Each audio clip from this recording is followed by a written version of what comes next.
Of all of our presidents, I felt closest to Ronald Reagan. We had corresponded through the years, and several times he sent me handwritten responses. In his last note, he quoted Lincoln, mentioning how a president could not carry on the duties of office for 15 minutes if he could not call upon one who was stronger and wiser than all others. And in 1994, I actually got to shake his hand and meet him as he entered Bel Air Presbyterian Church. Now I'm off to Simi Valley to check out the Ronald Reagan Presidential Library.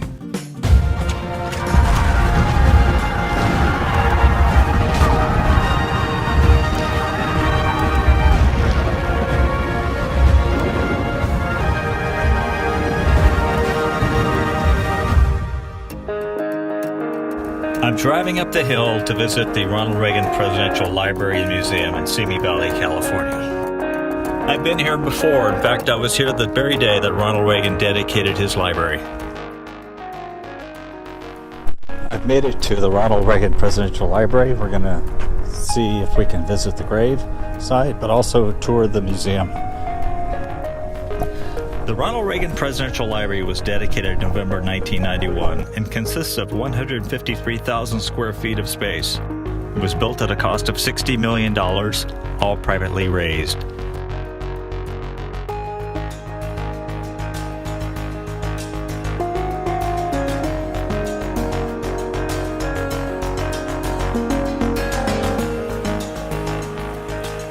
Few visitors are aware that the ticket counter in the lobby is precisely where Reagan's body lay in repose for casket viewing just prior to being flown to the U.S. Capitol for his state funeral.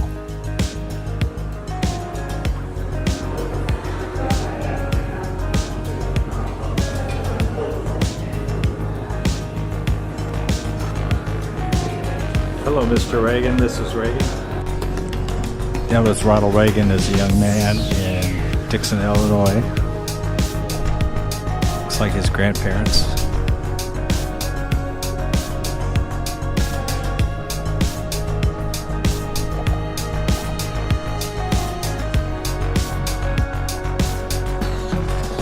Neil Reagan's Bible. The mother of Ronald Reagan. The Bible that once belonged to Ronald's mother, Nell Reagan, was used at the presidential inaugurations of 1981 and 85. Ronald Reagan was born in 1911 in Tampico, Illinois. This is him as a baby.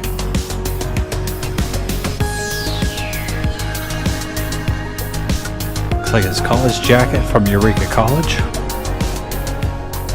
Actually belonged to Dick Joanne, a graduate whose older brother played on the Eureka team with Reagan. Ronald Reagan attended Eureka College in Illinois. It was founded in 1848 by abolitionists, and it's a little-known fact that Abraham Lincoln spoke here in 1856. Reagan was a member of the class of 1932 and returned to visit 12 times.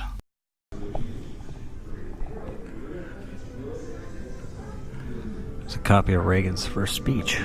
The museum highlights Reagan's B-movie film career, which he stumbled into after a brief stint as a radio announcer. He was married to actress Jane Wyman for 9 years. But the star of his life was found in Nancy Davis, who co-starred with Reagan in Hellcats of the Navy. They married in 1952. Ronald Reagan's Santa Fe Trail costume. Across the years they roll, the fighting heroes who made America great, the men who'll make America thrill. Errol Flynn as Captain Jeb Stuart, Raymond Massey as the infamous John Brown, Ronald Reagan, the Gipper of Notre Dame, as gallant George Custer. This is George Gipp's sweater. Oh, reproduction. One of Ronald Reagan's most famous movie lines was uttered in his 1940 role as George Gipp, a college football player coached by the famous Knute Rockne. Reagan played a dying Gipp when he spoke this line. Rock, someday when the team's up against it, breaks are beating the boys, ask them to go in there with all they've got. Win just one for the Gipper. The museum includes an interactive display where visitors can read from a teleprompter behind a presidential lectern, just like Reagan did, and pretend to be president for a photo op.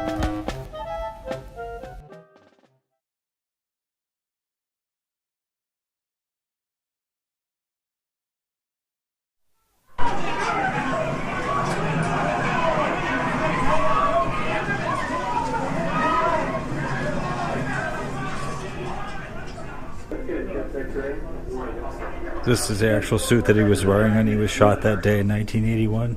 To this day, it remains little known how close to death he comes. The museum includes Reagan's x-rays after the shooting and a replica of the .22 caliber gun used by John Hinckley to shoot him in 1981. Also on display is a piece of the thick bulletproof glass from the presidential limousine. These are handwritten notes that Ronald Reagan wrote following the shooting while on a breathing tube because of his collapsed lung. This is the red sweater he wore when he came out of the hospital. The library includes a reproduction of the Oval Office with a replica of the famous Resolute desk, a gift to President Rutherford Hayes in 1880. The museum displays the historic 1987 agreement between the United States and Russia, signed by Ronald Reagan and Mikhail Gorbachev, calling for a reduction in the size of the two nations' nuclear arsenals. Well, this incident happened after Reagan was president. This is a piece of the World Trade Center that collapsed on September 11th, 2001. The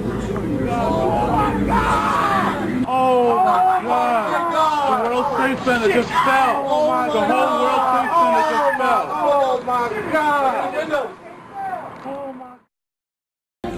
These are saddles from his Santa Barbara ranch. Here is some of Nancy Reagan's personal memorabilia. This is the costume that Nancy Reagan wore at the Gridiron Dinner in 1982. It's quite gaudy. The American flag that draped Reagan's coffin while he lay in state at the U.S. Capitol.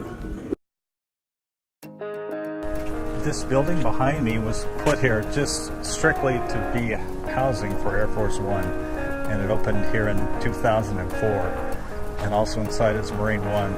So we're going to go in and take a look at what they have, but you can probably see Air Force One pushed through the glass behind me. It's a massive building, but it's required that's at that size to house Air Force One, which was Ronald Reagan's aircraft when he was president. It was also used by Presidents Nixon, Ford, Carter, and Reagan. It has a commanding view over this valley, as you can see here.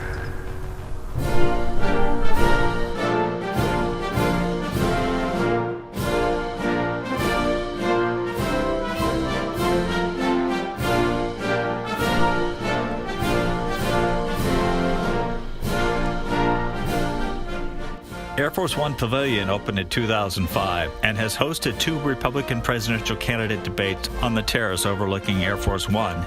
Also held here was a debate with the major contenders for the presidency in September 2015, which drew future President Donald Trump to the site. So now I'm going to go on board Air Force One, the same one that Ronald Reagan used when he was president.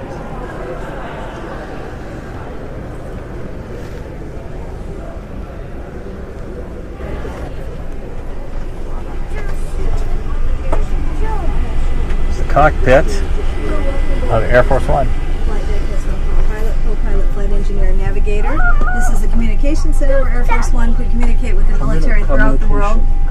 In the center is the briefcase known as the football. That's a secure communication link to the National Military Command Center. The forward galley would serve the flight deck, communication center, President and First Lady. This is a Boeing 707, first put into service under President Richard Nixon.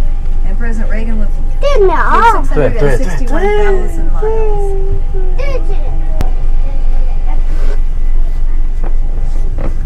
This is the office? Yes, this is President Reagan's statement. Well, I see there's the jelly beans. Yes, of course. You must have jelly beans everywhere. Ronald Reagan famously devoured jelly beans as governor of California and as president, and as the docent said, had them everywhere, even at cabinet meetings. Ça, c'était leur chambre. Je pense, ouais. C'était tous les utilisés pour... c'était pas leur À mon avis, 1747. Our President and First Lady. This is a Boeing 707, first put into service under President Richard Nixon, and President Reagan flew 661,000 miles. Did Ford use this aircraft? Yes. Okay, because I saw him land in Fresno in 75, but of course, Yes. no way of knowing if it was the actual aircraft. Yes, he probably used this one, and probably the helicopter as well. Yeah. So you had cabinet officers traveling with the president. You had, of course, the president's chief of staff. With them. Back in here, the president's staff, medical doctor, president's military aide, always travel with. But once they're underway, this area, this room, essentially became a workroom. So there's 8 telephones in here. And they're used, there's 4 outside lines that go through the communications panel, and there's 4 for making internal calls to the plane. This particular arrangement that you're seeing here is an example of a trip that they took to China. So these are some of the documents they would have had prepared. See from that photograph up there that there was a wall. So we took that.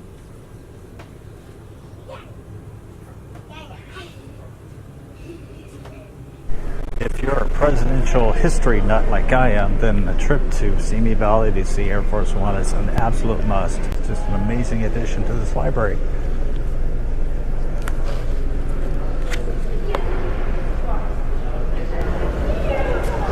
We're going to take a look down here at the vehicles used by Reagan.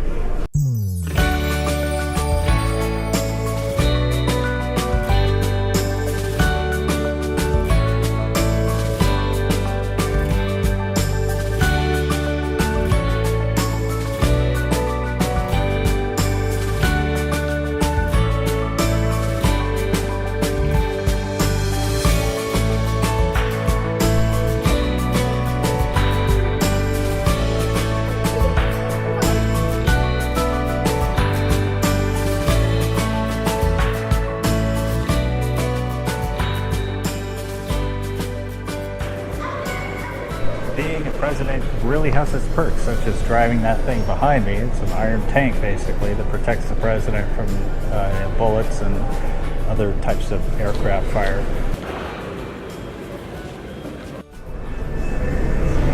This is Marine One, used to carry the president on short trips, usually from the airport to wherever he's going.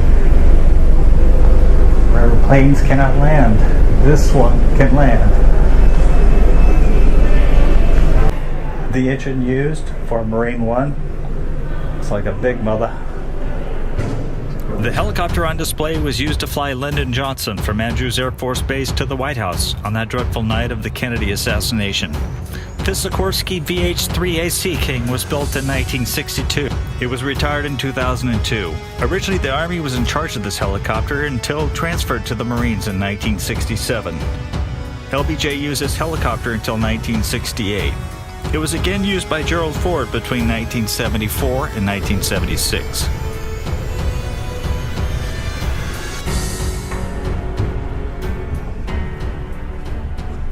It's totally possible that this is the actual helicopter that landed in Modesto when I saw Jimmy Carter on July 4th, 1980. Although I can't be sure. It could have been the one that he used. The president might have looked out these windows and waved.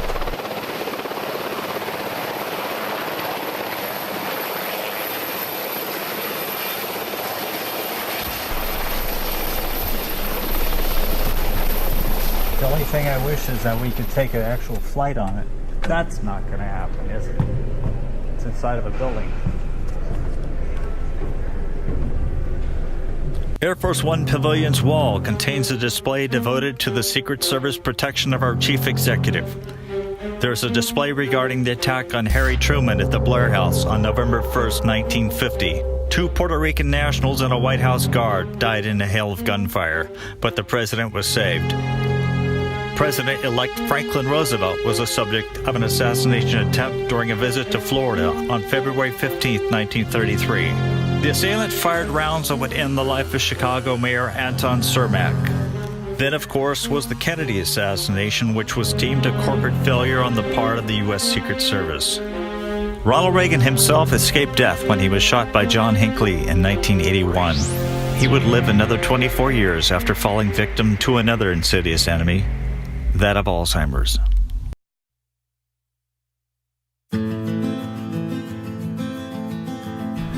Ronald Reagan's funeral was held on this ground right here behind me. This is a replica of the White House grounds.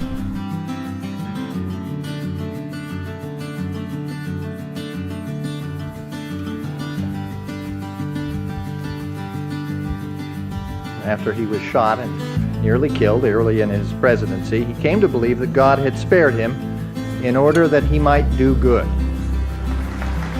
Mr. Gorbachev, tear down this wall.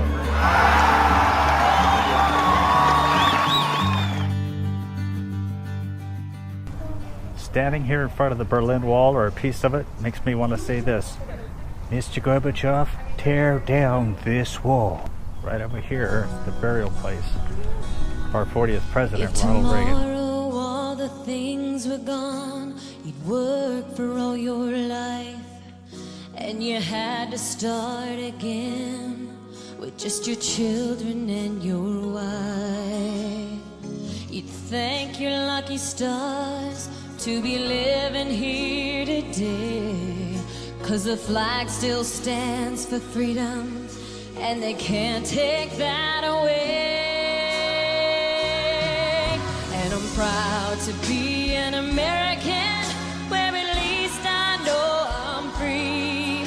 And I won't forget the man who died, who gave that right to me. Last time that I was here, Nancy wasn't buried yet because she was still living, of course. Defend her still today, 'cause there ain't no doubt I love this land. God bless the USA.